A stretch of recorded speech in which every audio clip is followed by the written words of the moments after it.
What's up, fellas? What we're looking at here is Erik's organic weed control management system. And we've got a bit of a shot here of an after shot, or an after pick, I guess I should say, of an area that we treated about 3 days ago.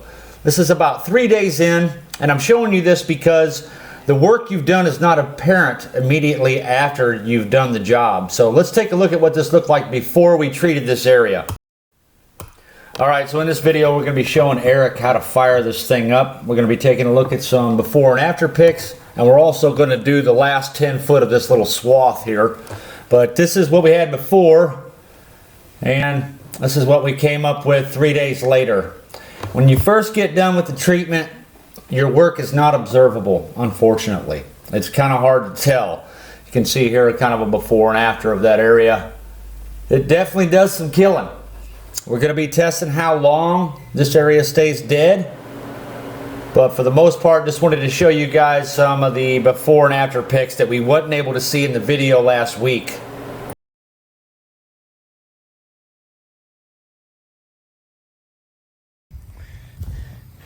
We have two hoses going into the backs of this box here.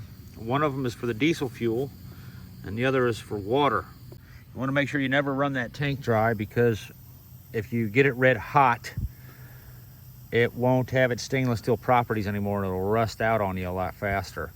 So that's one of the main reasons we keep that water level consistent. It should never fall too far below that rim that we see right there, the firebox rim. So right here is the blower, and I have the rheostat preset to where it's not sucking up too much electricity. It's just enough to keep steam from blowing out of this box. If you were to upgrade your compressor and produce far more steam than what we currently have, you might find yourself wanting to turn this knob right here just enough to get the steam to stop coming out of this. The reason we have this air hose hooked up is kind of twofold. One of the first reasons is corrugated tubing slows down the velocity of any gas passing through it quite a bit, and that would increase the residence time of your steam, leading to a lot of it condensing before it even reached the end of the nozzle. So to get 300-degree steam coming out of the end of this thing, we pretty much need the blower to force it through.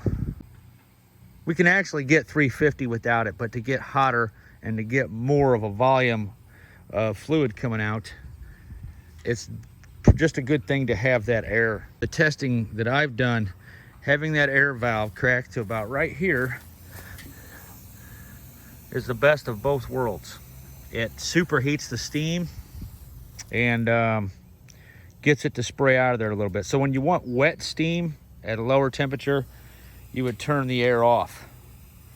If you want to get hotter and produce a higher volume of fluid coming out of the end of that thing, you would turn the air up.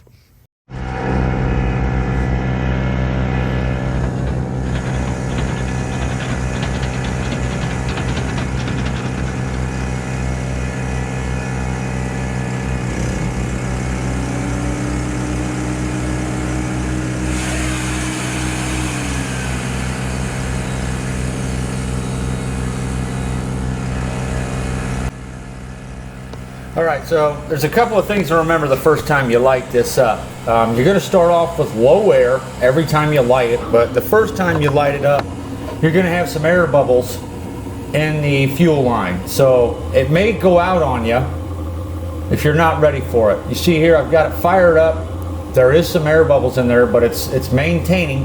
You want to stay close by the unit the first time it's been fired up in a while, because if the flame does go out, you're going to get a very large volume of fuel sprayed in there. So let's check this out.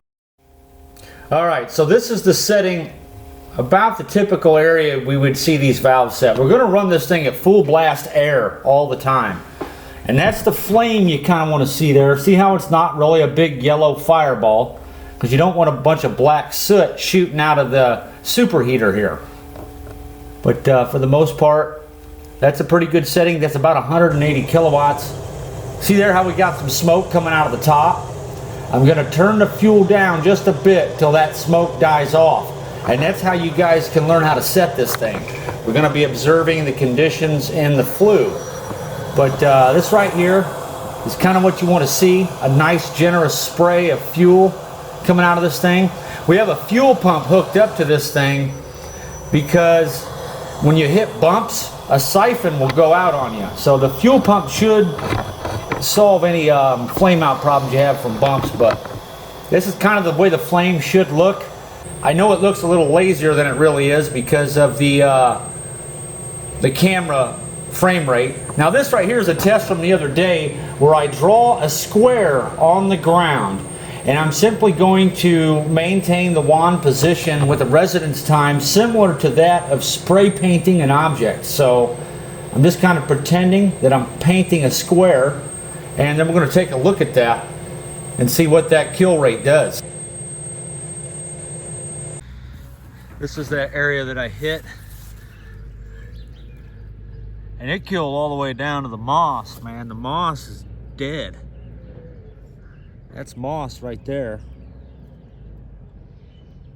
And it killed even the moss. So that little square patch was definitely killed. And all right, so the superheater's got this steam heating up to about 300 and some degrees here. We're rising fast. We're just now starting to fire up. And that superheater is what allows us to heat that steam up past your traditional 200 some degrees. And this is the fuel consumption that's optimum on this particular air compressor. That's about 180 kilowatts, right around $11 an hour in diesel fuel. So we're not going to be able to see the results of today's test, but I can tell you the test shows we need a rectangular box on the end of this thing. Maybe something 6 inches wide by 3 foot long by 2 inches deep. A very light aluminum box that you can just walk up and smash down on top of this stuff with. This is a before look. And this is right after the treatment. Now it takes several days, 3 days or so, before you can actually see the full effects of the kill. But this is what we got. One of the things to keep in mind about running the burner, whenever you go to adjust one of these burners, you always want to add a little bit of fuel first and then air when you go to increase the power output. Let's say once you get it lit and you let it sit there and it's preheat a little bit and you want to crank up the power, the first thing you do is adjust the fuel, not the air. If you go with the fuel first, you get a rich condition, which typically does not cause a flame out, but just blows fire and smoke out the top, which is not as big of a consequence as the flame out. So always dial in the fuel first as you ramp it up. You would adjust the fuel a little bit, then you would ramp up the air a little bit, and you would adjust the fuel again and then the air. You kind of step it up. You don't do the whole show in one move. And over time, you'll get a feel for what this thing sounds like when it's in its healthiest state. It really does have the crispest, the nicest roar to it when you know you got it in the optimum setting. As far as the flame goes, the camera isn't picking it up good enough to show you, but you want to keep very little yellow on that flame. Maybe just 25% yellow feather and the rest blue. If you run the flame too rich, it is going to put a lot of smoke out the top there. If you're not worried about the smoke, you can definitely crank this thing up and it will definitely increase the power significantly without the need for a larger air compressor. But you can just kind of weigh the consequences. Do you want black soot of possibly unburned diesel fuel flying out of this thing in your vineyard? I don't think that's going to be compatible with the organic diagram. But anyway, as long as it's completely burnt, there's really nothing to worry about. This thing burns the fuel so well that there's little chance that we're getting any unburnt fuel in this thing. This isn't like a car engine that doesn't burn all the fuel, so it should be okay. This is a waterproof enclosure. We weren't trying to break the bank on you here, so I just donated a toolbox. And as far as your water tank, you're gonna burn or boil about 10 gallons an hour, I think it was, with this thing set on this air compressor.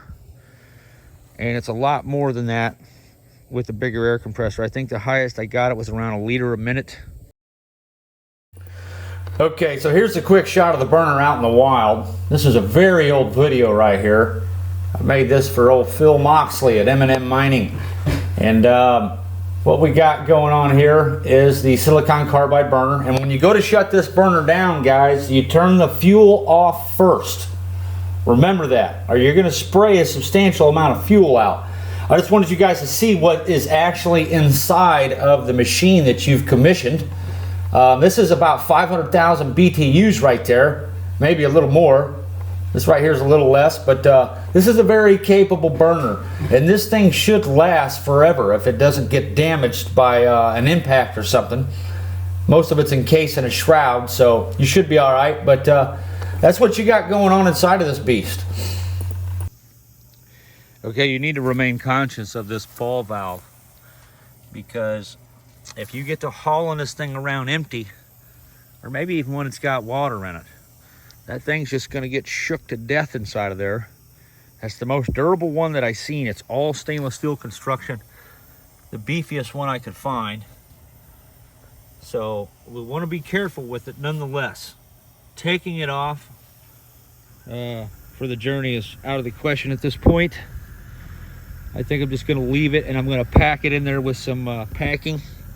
But when you're traveling around with this thing on the farm when it's empty, don't go hauling down the lanes 15, 20 miles an hour with this thing just bouncing around like crazy, because I don't know what that would do to the valve seat. It appears to be a sharp cone stabbing into a rubber ball, but I don't think that thing bouncing around like crazy is going to be very healthy, so we want to keep an eye on that. Other than that, the radiant heat coming off of this thing is fairly significant. Your hottest side is going to be right here, and that's the side you're going to want to have facing off the side of the vehicle. This should kind of be like the straight line. I was thinking maybe like you got your trailer running this way, and have this running perpendicular to your trailer would probably be the optimum position, but you guys will just have to tinker around with it, and you might have to set up some minor heat shielding to keep this from melting all of that.